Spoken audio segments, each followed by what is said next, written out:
नमो भगवते वासुदेवाय। राधे राधे दोस्तों, हरि भक्ति पथ चैनल में आपका स्वागत है। आइए सुनते हैं महालक्ष्मी व्रत कथा।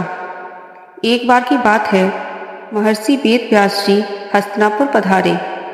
उनके आने का समाचार सुनकर धृतराष्ट्र उनको आदर के साथ राजमहल में ले आए और स्वर्ण सिंहासन पर विराजमान करके चरणोदक लिया, पूजन किया। माता कुंती तथा गांधारी ने महर्षि वेद व्यास जी से हाथ जोड़कर प्रश्न किया कि हे महामुने, आप त्रिकालदर्शी हैं, अतः आपसे हमारी प्रार्थना है कि आप हमें कोई ऐसा सरल व्रत तथा पूजन बताएं जिससे हमारी राजलक्ष्मी सुख समृद्धि, पुत्र पुत्रादि व परिवार सुखी रहे। इतना सुन श्री वेद व्यास जी कहने लगे, हम एक ऐसे व्रत का पूजन व वर्णन कहते हैं जिससे सदा लक्ष्मी जी का निवास होकर सुख समृद्धि की वृद्धि होती है। यह श्री महालक्ष्मी जी का व्रत जिसे प्रतिवर्ष आश्विन कृष्ण अष्टमी को विधिवत किया जाता है। तब माता कुंती और गांधारी बोली, हे महामुने, इस व्रत की विधि हमें विस्तार पूर्वक बताने की कृपा करें। तब व्यास जी बोले, हे देवी, यह व्रत भाद्रपद शुक्ल अष्टमी से प्रारंभ किया जाता है। इस दिन स्नान करके 16 सूत के धागों का डोरा बनाएं, उसमें 16 गांठ लगाएं और हल्दी से पीला करें। फिर प्रतिदिन 16 दूध 16 गेहूं डोरे को चढ़ाएं। आश्विन कृष्ण अष्टमी के दिन उपवास रखकर मिट्टी के हाथी पर श्री महालक्ष्मी जी की प्रतिमा स्थापित कर विधि पूर्वक पूजन करें। इस प्रकार श्रद्धा भक्ति सहित महालक्ष्मी जी का व्रत करने से आप लोगों की राजलक्ष्मी में सदा अभिवृद्धि होती रहेगी। इस प्रकार व्रत का विधान बताकर श्री वेद व्यास जी अपने आश्रम को प्रस्थान कर गए। इधर समयानुसार भाद्रपद शुक्ल अष्टमी से गांधारी तथा कुंती अपने अपने महलों में नगर की स्त्रियों सहित व्रत का आरंभ करने लगी। इस प्रकार 15 दिन बीत गए। 16वें दिन आश्विन कृष्ण अष्टमी के दिन गांधारी ने नगर की सभी प्रतिष्ठित महिलाओं को पूजन के लिए अपने महल में बुलवा लिया।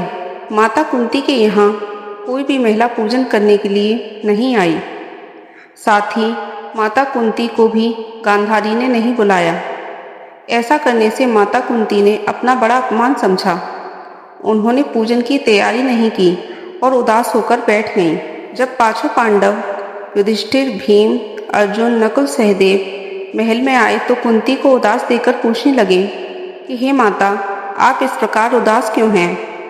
आपने पूजन की तैयारी क्यों नहीं की? तब माता कुंती ने कहा, हे पुत्र, आज महालक्ष्मी व्रत का उत्सव गांधारी के महल में मनाया जा रहा है। उन्होंने नगर की समस्त महिलाओं को बुला लिया और उसके 100 पुत्रों ने एक मिट्टी का विशाल हाथी बनाया, जिस कारण सभी महिलाएं उस बड़े हाथी का पूजन करने के लिए गांधारी के यहाँ चली गईं, लेकिन मेरे यहाँ नहीं आईं। यह सुनकर अर्जुन ने कहा, हे माता, आप पूजन की तैयारी करें और नगर में बुलावा लगवा दें कि हमारे यहाँ स्वर्ग के ऐरावत हाथी की पूजा होगी। इधर माता कुंती ने नगर में ढिढोरा पिटवा दिया और पूजन की विशाल तैयारी होने लगी। उधर अर्जुन ने बाण के द्वारा स्वर्ग से ऐरावत हाथी को बुलवा लिया। इधर सारे नगर में शोर मच गया कि कुंती के महल में स्वर्ग से इंद्र का ऐरावत हाथी पृथ्वी पर उतारकर पूजा जाएगा। ऐसा समाचार सुनकर नगर के सभी नर नारी, बालक एवं वृद्धों की भीड़ एकत्रित होने लगी।